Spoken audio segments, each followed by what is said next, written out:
फिर आप आ जाइए 2022 के चुनाव के छेवरा मऊ, जो आदरणीय दीदी ने फेस किया है,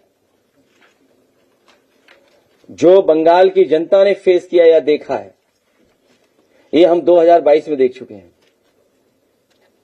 2022 में बहुत सारी विधानसभाओं में सेंट्रल फोर्स लगा करके इन्होंने समाजवादी पार्टी के कार्यकर्ताओं को पोलिंग स्टेशन, काउंटिंग स्टेशन से निकाल करके रिजल्ट बदला था। और मैं कन्नौज का एग्जांपल इसलिए देता हूं कि यहां पत्रकार साथी एक्सप्रेस वे बना हुआ है। अगर अभी भी उठ करके आप चल दोगे तो 1.5 घंटे में पहुंच जाओगे आप। और कोई ऐसा नहीं है साथी जिसका कोई मित्र कन्नौज में पत्रकार ना हो। आप पूछिए एक एक पत्रकार साथी से, जानकारी करिए कि काउंटिंग के समय पर क्या पुलिस फोर्स घुस करके सेंट्रल फोर्स ने समाजवादी पार्टी के कार्यकर्ताओं को बाहर निकाला था कि नहीं निकाला था। सबको लाठी मार के भगा दिया था। इतनी फोर्स लगा दी थी और उनके बीजेपी के कार्यकर्ता आ गए थे और निकाल बाहर कर दिया था।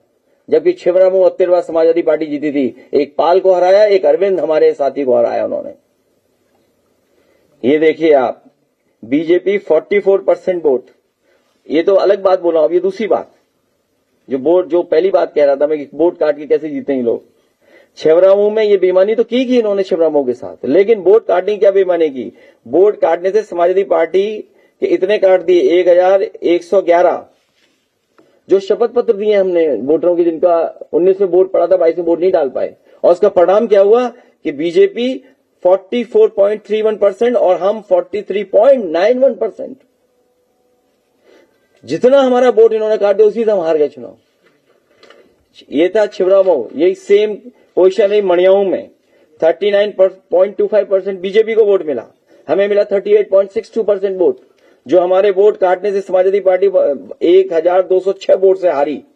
सपा के लिए शपथ पत्र दिए गए, कोई कार्रवाई नहीं हुई शपथ पत्र देने के बाद भी। बीजेपी की वोट कहती शाहगंज जौनपुर, वोट काटने संबंधी इतने 719 वोट के हमने दिया उनको, कोई जवाब नहीं दिया। शपथ पत्र पे कोई कार्रवाई नहीं हुई है। 36.21% एंड 35.91% हम लोग हार गए चुनाव। और फिर एक सहयोगी दल और है उनका, प्रिय संगठन। स्लाइड चेंज करते रहो, कहां पहुंच गए हम लोग। Next, last, last. ये सहयोगी दल है, ये उनका मल्टी लेयर इलेक्शन माफिया जो सक्रिय का एक पार्ट है। ये भी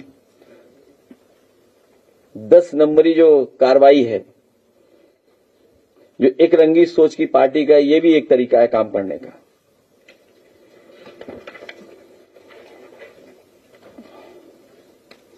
और याद होगा आपको कि मैंने बाई इलेक्शन मिल्कीपुर में उन सब अधिकारियों के नाम पढ़े थे और बताए थे। और आप क्रॉस चेक कर सकते हैं। अगर आप क्रॉस चेक करना चाहें तो आप पुनः क्रॉस चेक कर सकते हैं कि इनको पोस्टिंग दी गई थी पुलिस में, थाने में। और यहां तक कि पीडीए का एक भी सिपाही नहीं होगा, उसको भी हटाया गया था उन्होंने।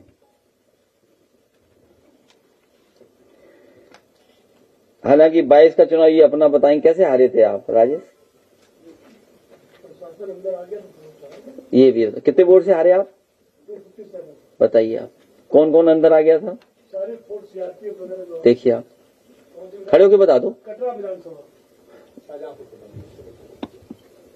नीरज मोदी जी के साथ थे, इनको भी निकाल के बाहर कर दिया हमारे साथ अंदर से। हाँ, देखिए आप दोनों लोग बता सकते हैं। घुस गए थे पार्लियामेंट के चुनाव में भी ये देखिए, ये कोई अगर गलत बात हो तो बता दो आप लोग।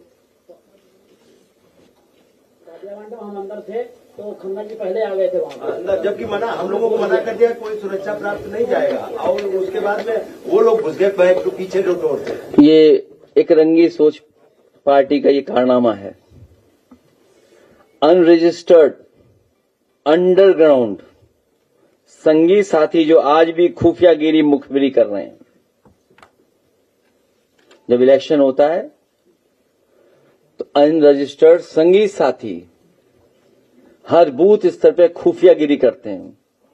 जो खुफियागिरी की आदत उनकी पुरानी है, जो विभिन्न संस्थाओं का मुखौटा लगाकर धर्म, न्याय क्षेत्र, विद्यालयों, विश्वविद्यालयों, संस्कृति, भाषा, संस्कार के संगठनों, एनजीओ या परिषदों के रूप में देश को अपने स्वार्थ के लिए दीमक की तरह खोखला कर रहे हैं। इनके तार विदेशों तक से जुड़े हुए हैं, इसलिए आजकल ये स्वदेशी वाले विदेशी भ्रमण पर रहते हैं। इतनी बात तो समझ गए होंगे आप। और जो शासन प्रशासन करता है वो तो है ही, कैसे करता है। एक और है संस्था, मैं सोचता हूं दोष दूं कि न दूं, मन है तो दे देते हूं। अगर आपकी इतनी इच्छा है तो बात तो समझ गए होगे आप। मीडिया हाउसेस, इस 10 नंबरी योजना में मीडिया हाउस का भी बड़ा योगदान है।